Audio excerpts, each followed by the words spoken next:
시청자 여러분 안녕하십니까? VOA 뉴스투데이 시작합니다. 북한의 미사일 위협과 중국의 영향력 확대 시도가 계속되는 가운데 미국과 일본은 근래 들어 연합훈련을 강화하고 있습니다. 반면에 미국과 한국의 연합훈련은 몇 년째 축소된 채로 진행되고 있는데 전직 미군 지휘관들은 미국과 한국의 최고 수준의 준비태세를 유지하는 것이 중요하다는 점을 거듭 지적하고 있습니다. 첫 소식 박형주 기자가 보도합니다.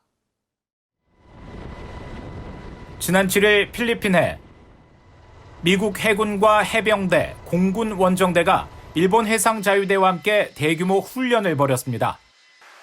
일본 오키나와 근처와 미야코 해협, 루손 해협 등에서 지난 1일부터 실시된 노블 퓨전 훈련입니다.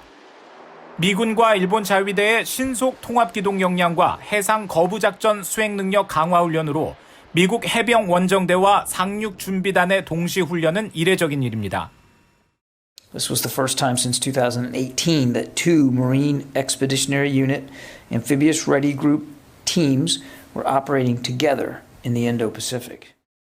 앞서 주일 미군과 일본 자위대는 지난달 26일부터 이달 3일까지 합동 지휘소 훈련인 킨 엣지 2022 훈련을 수행했고 지난해 12월에는 미군 해병대 병력 2,650명과 FA-18 전투기, 일본 육상 자위대 병력 약 1,400명이 참여한 레졸루트 드래곤 훈련을 실시했습니다.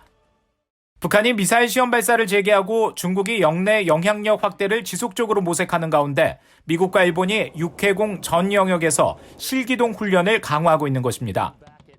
이는 미국과 한국이 대북 외교 모색과 신종 코로나 바이러스 확산 등을 이유로 몇 년째 대규모 야외 기동 훈련을 하지 않는 상황과 대비됩니다.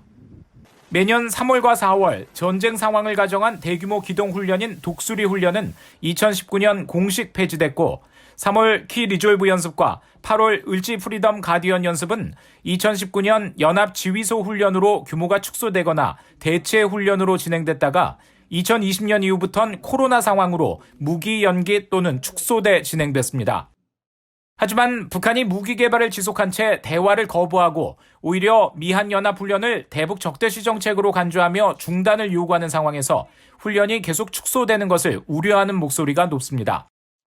When was the last time you saw or heard a report of a U.S. carrier strike group operating in Korean waters or near the Korean Peninsula?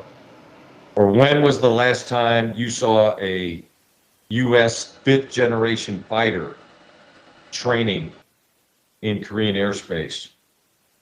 제임스 셔먼 전 주한미군 사령관은 한국과 일본은 미국과 각각 별도의 방위 동맹을 맺고 있어 훈련 정도를 비교할 수 없다면서도 한국과 미국은 최고 수준의 준비태세를 유지할 필요가 있다고 강조했습니다.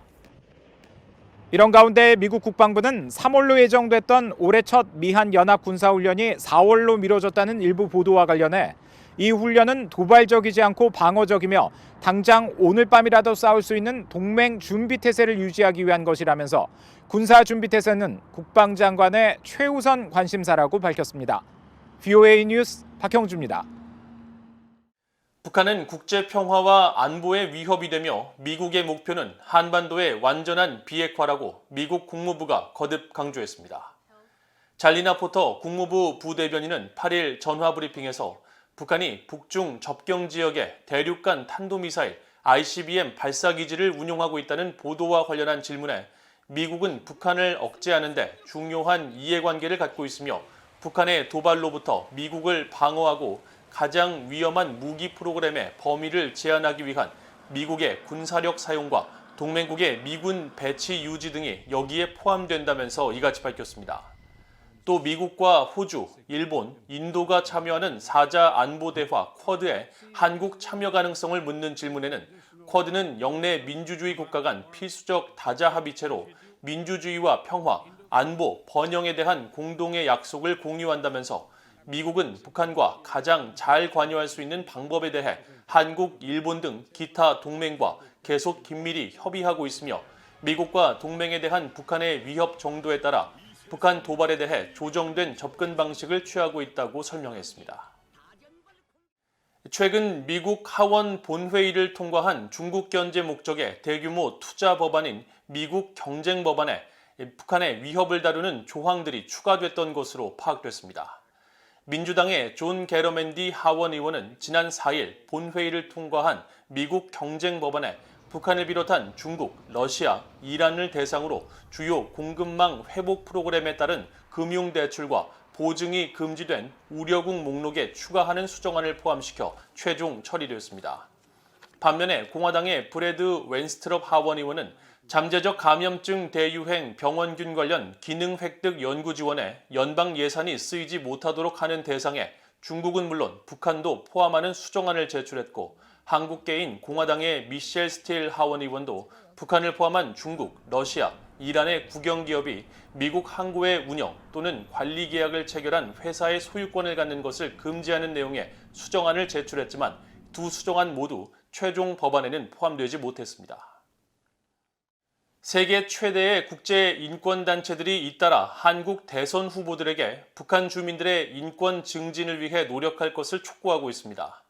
특히 국제 앰네스티는 북한 인권에 대한 현재 한국 문재인 정부의 문제점을 지적하면서 대선 후보들이 북한 인권 문제를 향후 외교 정책의 핵심 의제로 다루겠다는 뜻을 공개적으로 약속할 것을 권고했습니다. 김영권 기자가 보도합니다. 영국에 본부를 둔 국제인권단체 국제 앰네스티가 다음 달 실시될 한국 대통령 선거를 앞두고 대선 후보들에게 7대 인권 의제를 제시하며 북한 인권 증진을 약속하라고 촉구했습니다. 전 세계 1,000만 명의 개인과 단체의 후원을 받고 있는 국제 앰네스티는 먼저 현재 한국 정부가 북한 인권 문제에 관해 목소리를 내지 않고 있다고 비판했습니다. 북한을 포용하는 한국 정부의 태도는 인권 의제를 최우선으로 삼는 최근의 국제 흐름과 배치되며, 특히 한국 정부는 유엔 총회가 17년 연속 채택한 북한 인권 결의안 공동 제안국에 지난 3년 연속 참여하지 않고 합의 채택만 지지했다고 지적했습니다. 또 국제법에 따라 북한인들을 심각한 인권 침해에 직면할 수 있는 북한으로 돌려보내선 안 되지만, 한국 정부는 지난 2019년 11월에 한국 영해로 진입한 북한 남성 2명을 중범죄자로 의심된다는 이유로 북송했다며, 이는 북한 남성들의 난민 심사를 받을 권리를 무시했을 뿐 아니라 국제 강제 송환 금지 원칙도 준수하지 않은 것이라고 비판했습니다. 또 신종 코로나 바이러스 여파에 따른 북한 당국의 국경 봉쇄로 국제사회 대북 인도적 지원이 어려워졌고, 북한의 취약계층의 생명과 안전에 큰 위협이 되고 있다는 점, 북한 지도부의 백신 수용 거부로 북한은 자국민에게 백신 접종 권리를 주지 않는 전 세계 두 나라 중 하나로 남아있다고 지적했습니다. 국제 앰네스티는 이런 배경을 설명하며 한국의 대선 후보들은 인권 문제가 향후 한국의 한반도 외교 활동에서 핵심적이고 중요한 의제로 다뤄지도록 보장하고, 한국에 입국한 북한 주민들을 박해 우려가 있는 국가로 강제 송환하지 못하도록 관련 국내 법규를 개정 보완할 것을 약속해야 한다고 권고했습니다. 또 정쟁과 관계없이 북한 주민들에 대한 인도적 지원을 증진하기 위해 북한 국제사회와 협력할 것을 약속해야 한다고 밝혔습니다. 앞서 세계 최대 인권단체 가운데 하나로 100여 개 나라 인권 상황을 감시 옹호하는 휴먼 라이츠 워치도 한국의 주요 대통령 후보들에게 공개 질의서를 보내 북한 인권법 이행과 유엔 내 한국의 역할 등 대북 인권 정책 설명을 요청했었습니다. Sadly has viewed human rights as something that needs to be traded off in order to discuss reducing security tensions. But that is I think a too narrow perspective. So I think this view that, promoting human rights in North Korea is somehow contrary to the peace agenda is just fundamentally mistaken. 휴먼 라이츠 워치는 다음 달 9일 한국 대선에 맞춰 오는 24일 북한 인권 문제 등에 대한 주요 정당 후보들의 답변을 공개할 것이라고 밝혔는데, 후보들이 어떤 응답을 내놓을지 주목됩니다. BA 뉴스 김영권입니다.